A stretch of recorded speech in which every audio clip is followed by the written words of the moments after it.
Mary, yeah. And how do you feel about this suggestion about this solar farm around here? Well, there's two actually. There's one at Kelvedon, which is quite big, not controversial at all, and I think it's got planning permission now. It crossed the Braintree district, Malden district border. The one at Wickham Bishops, I do have some concerns about because of its scale. Yeah, because of its scale, it is huge, and it is in a really very high quality landscape next to lots of listed buildings. If they came back with something smaller, I think it's fine, but it's just the sheer scale of it. I mean, 99 times out of 100, I'd just say absolutely. But that one, personally, I just think it's that bit too big. I mean, it's about a third the size of Witham. It's a very big solar farm. It's about twice too big. Yeah. If they halved it, then I think, and I think they will. I think they will revisit it actually, because it's still quite early stages. Well, the proposer puts forward the most. Yeah. But I mean, in general, I'd want to support them, but that one is really colossal.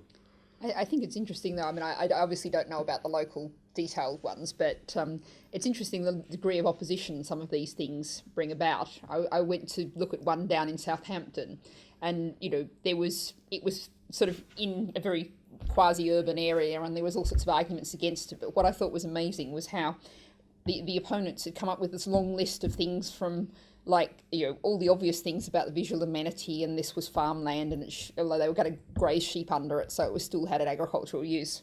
But then we got to, it's near the airport and a plane might crash into it. And it was like, that's when you really draw, clutching at straws of, a planes might need to use that land for emergency landing.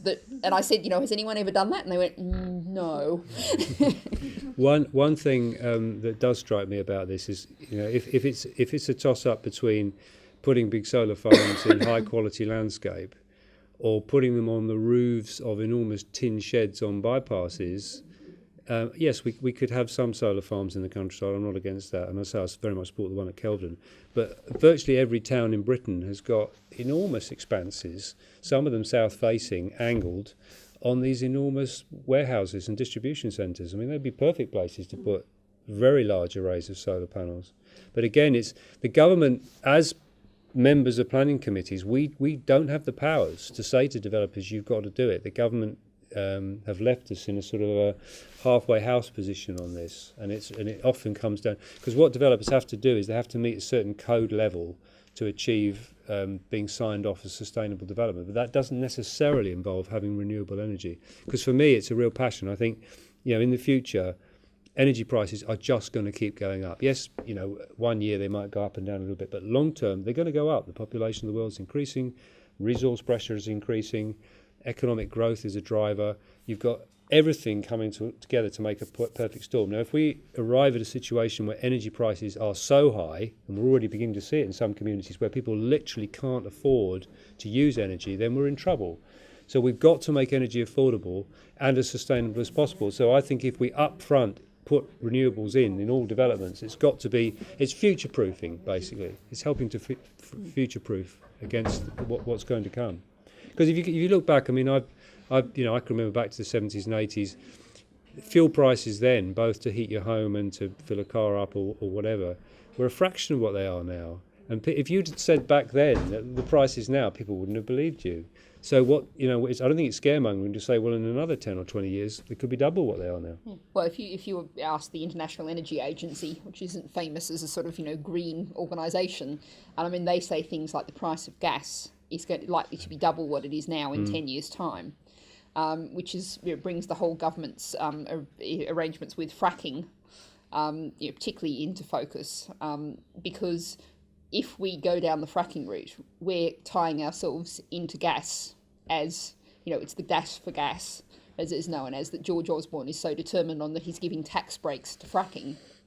But we're going to see, most of the rise in our home energy prices that we've seen up to now is because of the rise in the price of gas. Despite what the UKIPers of this world will tell you, you've seen prices go up about £400 for the average house. About £40 of that is due to renewables. Most of the rest of it is due to the rise in the price of gas. And if the price of gas doubles and we're tied into a gas-based energy system, then we're going to see enormous rises in energy prices. And of course, they're utterly unpredictable. There's no way of knowing what the world price for gas will be. And, if they do get away with fracking in Britain, whatever the price of the gas, that gas is going to be, will be the world price. We're part of the whole world market. So, British fracked gas will not be cheap. It will be a huge cost, and it will be an uncertain cost. IEA says it's going to double. Who knows, it could quadruple. Whereas if we rely on renewable energy, sure, there's a cost of installing the system, but once it's there, what the sun, what the wind, what in time the tide costs. It costs you nothing. It's going to continue to cost you nothing forever into the future. So you have a system where you have known costs, whereas gas, relying on gas, is a huge risk. Absolutely, and that we can actually generate our own gas locally through AD. That is a way you can actually get gas which can then generate power. It's probably not on the same scale, but the whole renewables thing, I mean, UKIP, they are just hilarious, the way they attack renewables. I mean, they put a leaflet around recently, it said, stop wind turbines.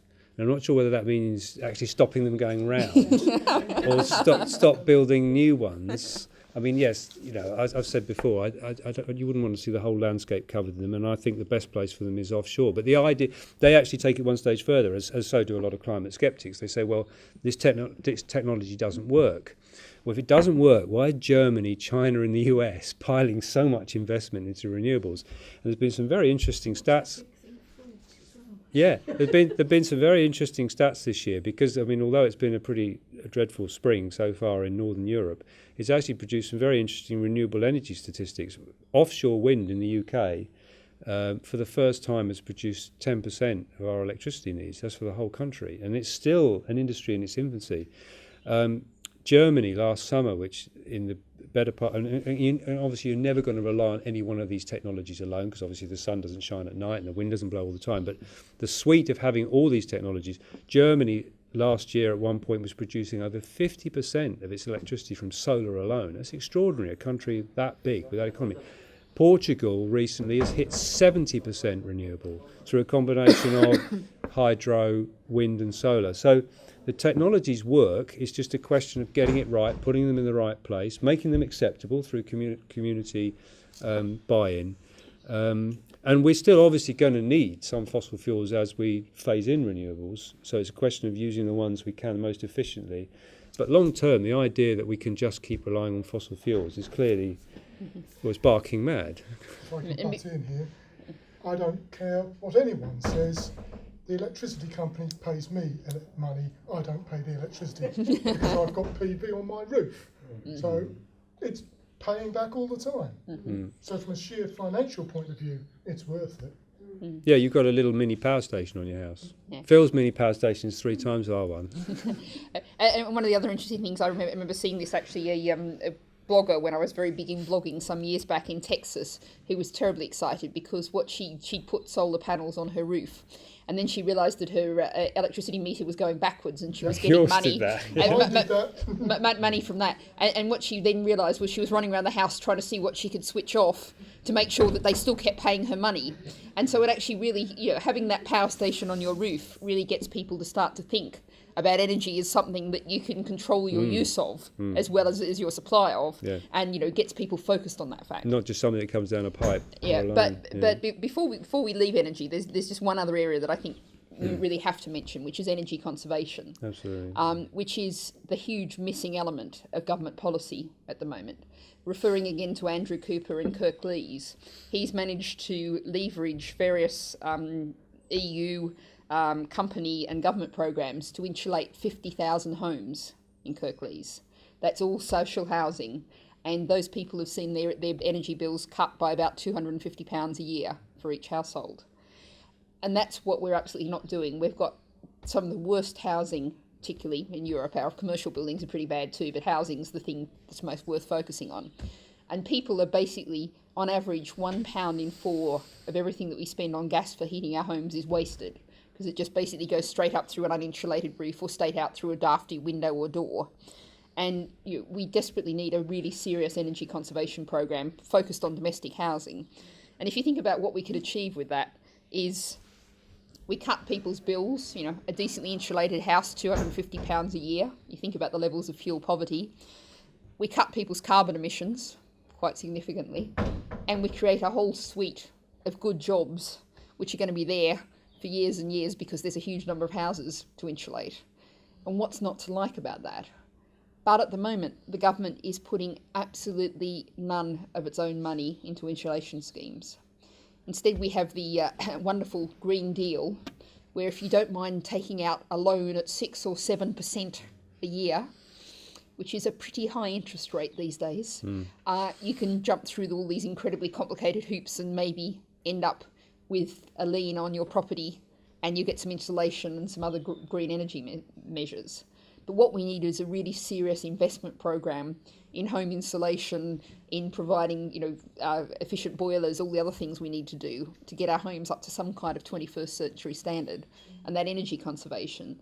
And that means then we don't need so much energy generation capacity. We can save all the money from creating that capacity. So that's the other really important missing bit. And I think local authorities, the government is very keen to sort of cut local authorities down and down and down and down, and some local authorities like Suffolk have actually gone down the route of wanting to be purely commissioning authorities. They don't actually do anything themselves, but actually local authorities working with housing associations and other organisations are ideally placed to deliver these programmes because they've got lists of all the houses. They know what people's social circumstances are. Their officers go and talk to the people all the time, so they're on the ground. So I think there's a huge role local authorities could have to deliver this programme, but if the government lets us get on and do it.